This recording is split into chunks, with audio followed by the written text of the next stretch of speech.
What would you risk for a chance at freedom? In North Korea, the answer is often everything. Imagine a land where your every move is monitored, where even a fleeting thought of escape can cost you your life. In this tightly sealed nation, where secrecy means survival, a few courageous souls have managed to document the harrowing truth.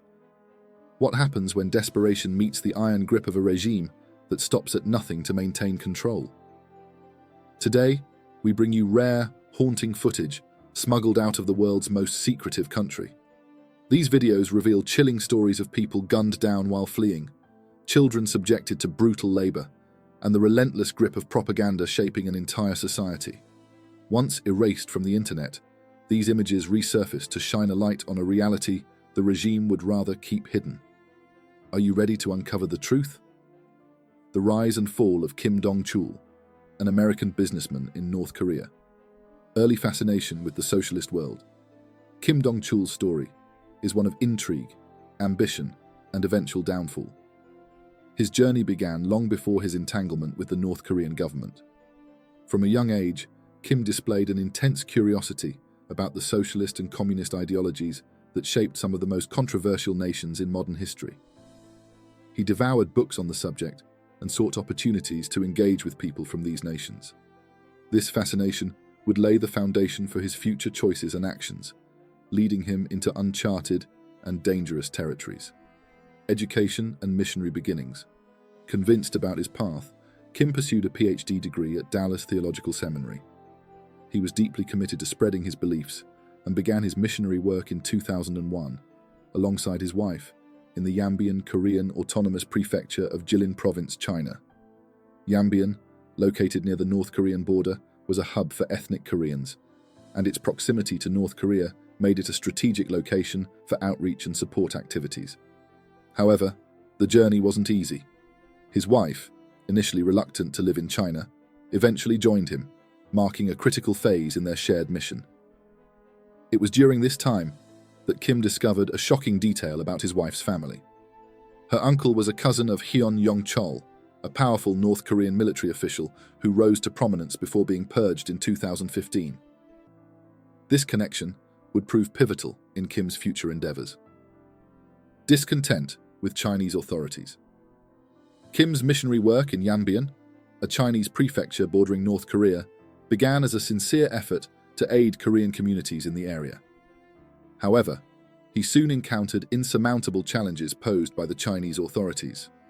Their strict control over religious and social activities severely limited his ability to evangelize and establish meaningful connections within the community. Frustrated but not deterred, Kim sought alternative paths to continue his mission. North Korea, with its shared Korean heritage and cultural ties, emerged as a potential destination. Entering North Korea, a bold step. In April 2004, Kim and his wife made the life-changing decision to move to Pyongyang, the capital of North Korea. Through his wife's connections, Kim secured a rare opportunity to establish a private enterprise within the country. North Korea, eager to attract foreign investment despite its strict socialist framework, granted him permission to launch a company. Kim invested his entire fortune, a staggering $2.6 million, into this venture. Kim's business was not just a personal endeavor. It was strategically aligned with the regime's goals of promoting external economic cooperation. His contributions to North Korea's economy did not go unnoticed. In recognition of his efforts, Kim was appointed to the prestigious Committee for the Promotion of External Economic Cooperation, CPE. This role allowed him to engage directly in North Korea's economic planning and gave him unparalleled access to the inner workings of the nation's secretive systems, including its clandestine international operations. Living a double life, businessman and spy. While Kim's public persona in North Korea was that of a successful businessman, his private life took a dramatic turn in 2009. Approached by the US Central Intelligence Agency, CIA, Kim was recruited as an intelligence asset. Given his deep involvement in North Korean economic and political affairs, Kim provided critical insights into the nation's military strategies, political hierarchy, and economic vulnerabilities. For 5 years, Kim operated as a double agent, walking a dangerous tightrope between his official duties and covert espionage. His reports to the CIA were invaluable, shedding light on the opaque workings of the North Korean state. However, the risks were immense. Tensions with North Korean authorities. By 2014, cracks began to form in Kim's carefully constructed double life.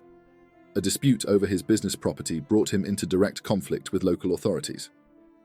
While Kim was in China, a construction corps associated with the City Party Committee tore down a wall on his property without his consent. When Kim returned and discovered the damage, he was enraged. To Kim, the demolition was more than a physical act. It was a blatant show of disrespect and a violation of trust. He publicly condemned the decision, an act of defiance that was rare and dangerous in North Korea's authoritarian system. His frustration culminated in a rash threat. He declared that he would harm himself in front of the statues of Kim Il-sung and Kim Jong-il if the matter was not resolved fairly. In North Korea, such a statement is considered treasonous. The statues of the country's leaders are revered as sacred symbols of the regime, and any act of disrespect towards them is seen as an attack on the state itself. This incident marked a turning point in Kim's relationship with the North Korean authorities. Arrest and interrogation. On October 1, 2015, Kim returned to North Korea to participate in celebrations marking the 70th anniversary of the ruling Workers' Party.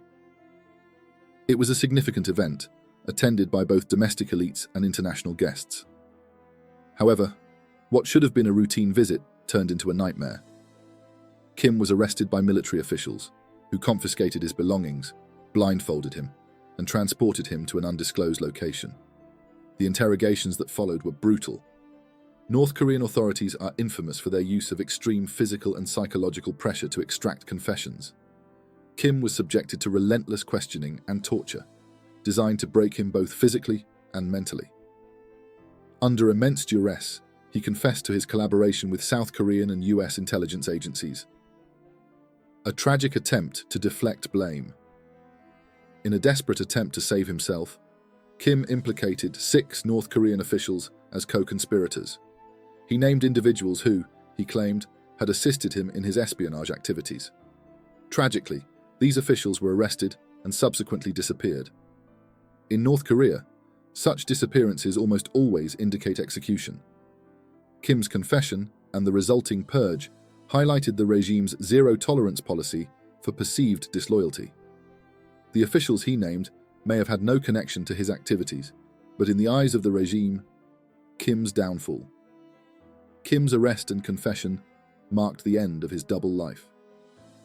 Once a respected businessman, with privileged access to North Korea's inner circles, he became a symbol of the regime's paranoia and ruthlessness. The exact details of his fate remain unclear, but his story serves as a cautionary tale about the risks of engaging with one of the world's most secretive and repressive regimes. North Korea's response to Kim's actions underscores the lengths to which the regime will go to protect its secrets and maintain control. For Kim, what began as a mission to make a difference ended in betrayal, trial, and imprisonment. Kim's trial was a spectacle designed to serve the regime's propaganda goals. In March 2016, he appeared on North Korea's state-run broadcaster, Korean Central Television, where he delivered an elaborate confession. Although he admitted to working for South Korea's National Intelligence Service, NIS, he carefully avoided mentioning the CIA. His emotional breakdown during the hearing, when he expressed fear that he would never see his family again, highlighted the severity of his situation. Initially sentenced to death, Kim's penalty was later commuted to 10 years of hard labor. His imprisonment was marked by inhumane conditions, including physical abuse that left him partially paralyzed. He was under constant surveillance, making even thoughts of suicide impossible to act upon. Diplomatic intervention and release. The story of Kim's harrowing experience in North Korea reached international ears, sparking outrage and calls for action. In 2017, during the administration of US President Donald Trump, diplomatic negotiations with North Korea led to Kim's eventual release. His case, though one among many, stood out for its brutal details and the high-profile involvement it garnered. On the day of his release, Kim was escorted out of the labor camp, a sight both surreal and bittersweet. Guards instructed him to change into civilian clothing, a symbolic gesture marking the end of his ordeal. Life after North Korea. Returning to the United States, Kim became a voice for those still trapped in North Korea's oppressive system. Through interviews and public appearances, he recounted the relentless abuse and the unimaginable conditions of his captivity. The forced labor, the deprivation, and the psychological manipulation he endured painted a vivid picture of a regime that crushes dissent and individuality. Kim's testimony brought much-needed attention to the plight of detainees and defectors. He detailed beatings that left permanent injuries, unrelenting labor that pushed his body to its limits, and mental abuse designed to strip prisoners of hope. His story has since served as a rallying cry for human rights advocates and a reminder of the urgent need for international intervention in North Korea. A mother's sacrifice on the frozen river. Amid the broader struggles of escapees, one tragic story stands out. In the icy wilderness of the North Korea-China border, a mother and her young daughter attempted a perilous journey across the frozen river, separating the two nations. The river, a cruel and silent witness to countless escapes and deaths, became the stage for their final act of courage. The mother's resolve to secure freedom for her daughter led her to risk everything. But as they crossed the unstable ice, a border guard spotted them. A gunshot shattered the stillness, and the mother fell, her lifeless body breaking through the thin ice. The daughter, left alone on the treacherous river, faced an unimaginable choice: continue forward, risking capture or death, or return to a regime that would punish her for her family's defiance. Bribing guards has occasionally worked in similar situations, but the odds are slim. Soldiers stationed along the border are often carefully monitored themselves, and their loyalty is rigidly enforced through propaganda and fear of retribution. The fate of the child remains unknown, a haunting reminder of the impossible choices faced by those seeking freedom from North Korea. The fate of children in North Korea. For children growing up in North Korea, life is marked by suffering and exploitation.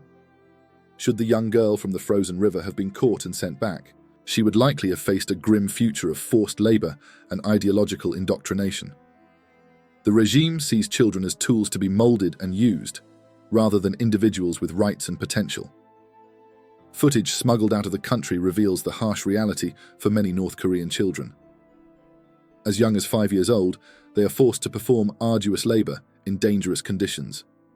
In the provinces of Ryanggang and Chagang, children can be seen crouched over railway tracks, hammering nails into place under the scorching sun. Others are tasked with breaking rocks into smaller pieces, hauling heavy loads of sandstone, or repairing infrastructure with tools far too large for their small hands. These grueling tasks are often overseen by teachers, who bark orders and punish those who fail to meet their quotas. Education, a cornerstone of childhood in most parts of the world, is a distant dream for these children. Many have not attended school for years, their days consumed by the demands of forced labor. The psychological toll of forced labor. The physical strain on these children is devastating, but the psychological toll is equally profound. After long days of labor, children are required to participate in self-criticism sessions. These sessions are designed to break their spirits and reinforce loyalty to the regime. Children are forced to confess their failures, denounce their peers, and reaffirm their devotion to Kim Jong-un. This cycle of labor and indoctrination strips children of their individuality and instills a deep-seated fear of defying authority. The mental scars often linger long after the physical wounds have healed, shaping the worldview of an entire generation raised under the regime's oppressive rule. Teenagers punished for a glimpse of freedom. Teenagers in North Korea face similarly bleak prospects, particularly if they are caught engaging with foreign culture. One recent case highlights the brutal consequences of such actions. 2 16-year-old boys were caught watching and distributing South Korean dramas, known as K-dramas. These dramas, smuggled into the country via USB drives and other covert means, offer a tantalizing glimpse into a freer, more vibrant world. Caught in the act, the boys were publicly tried and sentenced to 12 years of hard labor. Footage of their sentencing, recorded during the COVID-19 pandemic, shows them standing on a stage in front of hundreds of masked students.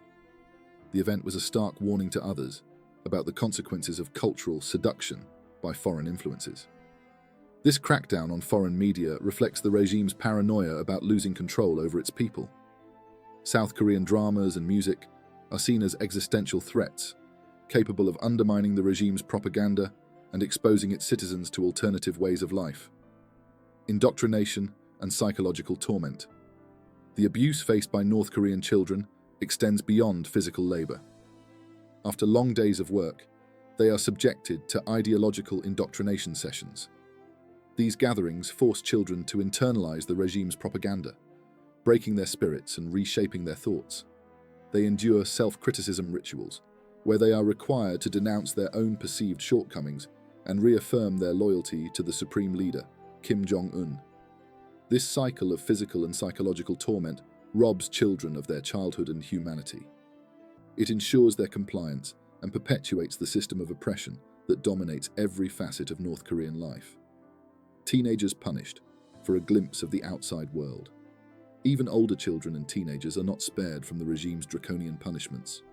Recent footage from North Korea revealed the public sentencing of two 16-year-old boys for watching and distributing South Korean dramas, known as K-dramas.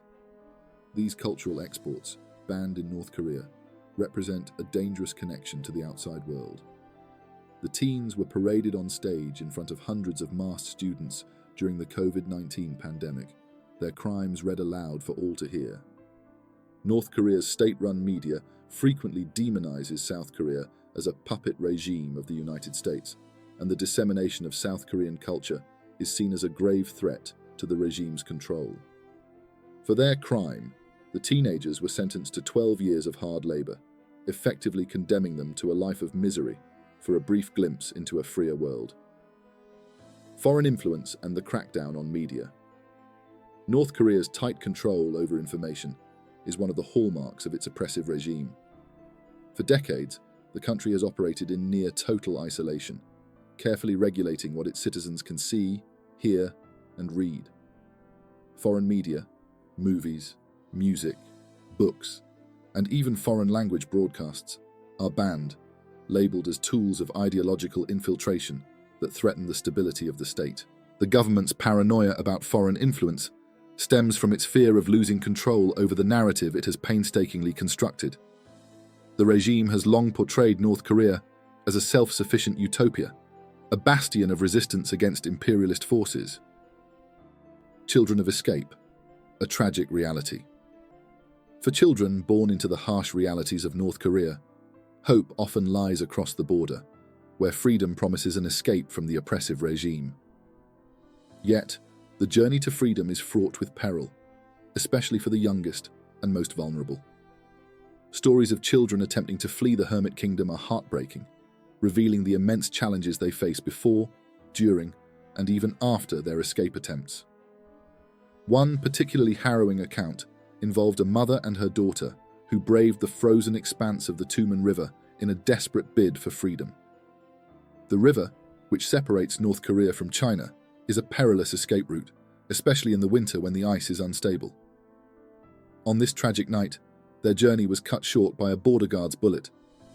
The mother was struck down, collapsing onto the ice, while her terrified daughter stood stranded, unsure of her fate. For children who manage to evade capture and cross the border, the challenges are far from over. Many rely on underground networks or the kindness of sympathetic individuals to navigate their way through China and into safer territories like South Korea. However, the threat of capture is constant. China, North Korea's key ally, enforces a policy of repatriating defectors. Those returned to North Korea face brutal interrogations, forced labor, or execution, regardless of their age. Another tragic tale is that of a woman who, after losing her husband to North Korea's inhumane living conditions, attempted to escape, but was captured and sentenced to hard labor. Despite enduring unimaginable suffering in her first attempt, she tried again. Frail from her ordeal, she was recaptured and blindfolded before being taken away. Witnesses reported seeing her dragged to a separate location, and leaked images later suggested her body may have been disposed of in a container. The exact details of her fate remain unknown, but her story underscores the extreme risks defectors face. The militarization of hatred. North Korea's regime has long used animosity towards the United States as a cornerstone of its domestic propaganda. From childhood, North Koreans are indoctrinated to view the US as the ultimate enemy, a symbol of imperialist aggression against which the nation must remain vigilant. This hatred is not confined to rhetoric. It is woven into the fabric of military and civilian life.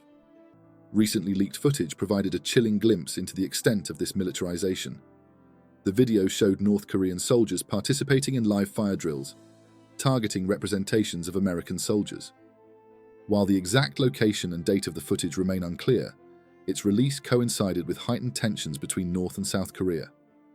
The timing suggests it was intended to bolster nationalist sentiment and project an image of strength to both domestic and international audiences. In the footage, soldiers wielded AK-47 rifles and pistols, firing at cartoon-like cutouts of US soldiers. These drills are not mere exercises. They are part of a broader campaign to prepare the populace for a potential conflict. State-run media often accompanies such footage with fiery rhetoric, accusing the US of plotting to overthrow the regime and painting North Korea as the last line of defense against imperialism.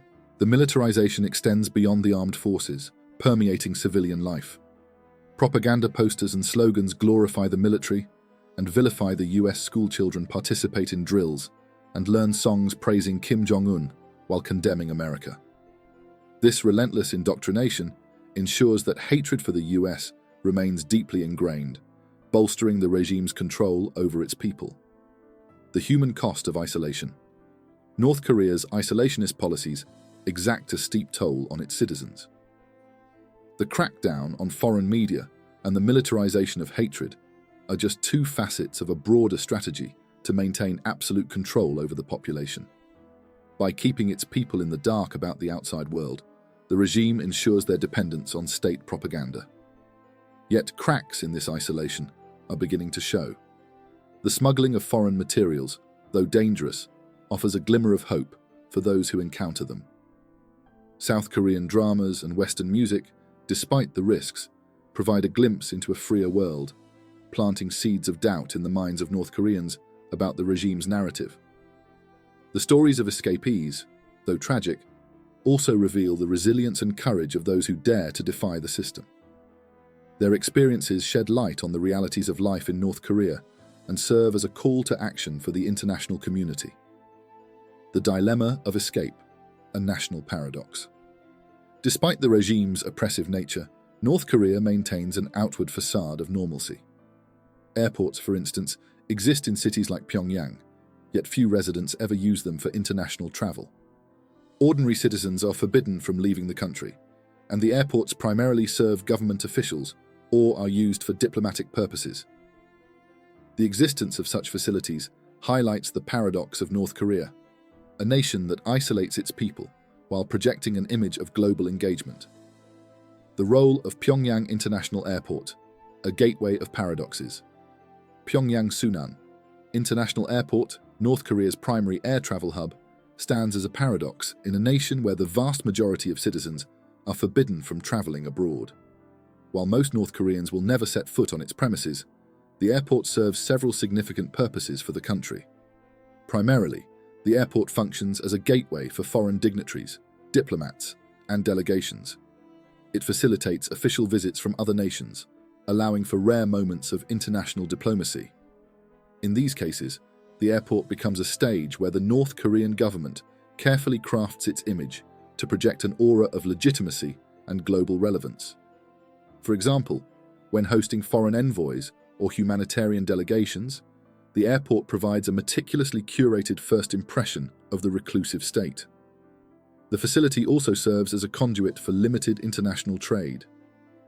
Despite being heavily sanctioned and isolated from global markets, North Korea still engages in some commercial exchanges, often relying on covert operations and diplomatic immunity. Goods moving through Pyongyang's airport might include high-priority imports or exports critical to the regime's survival or prestige. Additionally, the airport caters to the few North Koreans granted permission to travel abroad. These individuals include high-ranking government officials, diplomats, and select professionals participating in specialized training or events overseas. Such opportunities are rare and heavily monitored, ensuring that those allowed to travel remain staunchly loyal to the regime. On a symbolic level, the presence of an international airport acts as a display of national pride. It signifies North Korea's ability to maintain infrastructure and international connectivity, however limited. For the regime, the airport is more than a transit hub. It's a statement of sovereignty and resilience against global isolation. While the airport's presence might seem incongruous in a nation known for its isolation, it is a critical part of the regime's multifaceted approach to balancing secrecy with controlled external engagement. The tragic case of Otto Warmbier, curiosity with fatal consequences. One of the most harrowing stories of interaction with North Korea involves Otto Warmbier, a young American whose life took a devastating turn during what was meant to be an educational journey. In December 2015, Warmbier, a 21-year-old student from the University of Virginia, joined a guided tour of North Korea during a stopover en route to Hong Kong for study abroad. The tour, operated by a travel company that marketed itself as providing safe and fun experiences in the isolated nation, seemed like an opportunity for adventure. For several days, the group explored Pyongyang under the strict supervision of government-appointed guides. However, the trip turned into a nightmare on January 2, 2016, as the group prepared to leave from Pyongyang International Airport. North Korean officials arrested Warmbier, accusing him of attempting to steal a propaganda poster from his hotel. The alleged crime, an act seemingly minor by international standards, led to an unforgiving sentence. Warmbier was tried and convicted in a show trial, where he was sentenced to 15 years of hard labor. During his televised confession, he appeared distraught, apologizing for what he described as the worst mistake of his life. The conditions of North Korean labor camps are notoriously inhumane. Reports from defectors detail extreme physical abuse, starvation, and grueling labor that often lead to death. Warmbier's physical and mental condition deteriorated rapidly. By March 2016, just months into his sentence, he suffered a catastrophic neurological injury under mysterious circumstances and fell into a coma. North Korean officials claimed his condition was caused by botulism, combined with the effects of a sleeping pill, a claim widely dismissed by medical experts. For over a year, Warmbier remained in a vegetative state, his plight hidden from the world. It wasn't until June 2017 that the regime announced his condition and released him to the United States in what appeared to be a gesture of goodwill. Upon his return, doctors at the University of Cincinnati Medical Center found no evidence of botulism. Instead, they described extensive brain damage consistent with oxygen deprivation, likely caused by physical trauma. Warmbier never regained consciousness and passed away 6 days after his return. The tragedy ignited global outrage, with Warmbier's family publicly accusing North Korea of torture and brutality. In 2018, a US federal court held the North Korean government responsible for Warmbier's death, ordering them to pay significant damages to his family. The case became a stark reminder of the risks involved in engaging with North Korea, even under seemingly controlled circumstances. Bizarre displays of strength, North Korea's propaganda machine. In addition to its oppressive control, North Korea uses grand displays of strength to promote an image of invincibility. A prime example of this is a widely circulated video of North Korean soldiers performing extraordinary feats of endurance and martial arts.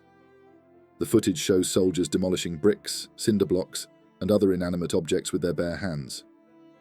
In one particularly dramatic scene, a shirtless soldier lies on a bed of nails while a concrete slab is smashed against his chest with a sledgehammer. Another soldier performs a similar act atop broken glass, showcasing his supposed invulnerability to pain. These exhibitions, which include bending metal rods with their throats and breaking chains with brute force, are carefully choreographed. They serve as a spectacle for both domestic and international audiences. Internally, the displays aim to foster nationalism, portraying North Korean troops as superhuman defenders of their homeland. Externally, the footage is likely intended to intimidate adversaries and demonstrate the regime's readiness for conflict. However, military experts view these displays skeptically. While they may be impressive as feats of physical strength, they bear little relevance to modern warfare, where technological superiority often outweighs raw endurance. Nonetheless, these exhibitions remain a staple of North Korean propaganda, feeding into the regime's narrative of unyielding strength. The silent suffering, starvation, and malnutrition. While North Korea invests heavily in its propaganda machine, the harsh realities of life for its citizens are impossible to ignore. Among the most vulnerable are the nation's children, many of whom face starvation and malnutrition on a staggering scale. According to recent estimates, approximately 60,000 children in North Korea are on the brink of starvation. Food shortages, exacerbated by international sanctions and government mismanagement, have left families struggling to survive. Chronic malnutrition has devastating effects on children, stunting their physical and cognitive development. Efforts to provide humanitarian aid face significant challenges. International organizations such as UNICEF operate under strict limitations, with access to affected regions often denied or heavily monitored. Furthermore, sanctions make it difficult for aid agencies to secure funding or transport supplies into the country. Banks and shipping companies fear the repercussions of being linked to potential sanctions violations, creating additional barriers to assistance. The situation is reminiscent of the devastating famine that struck North Korea in the 1990s, known as the Arduous March.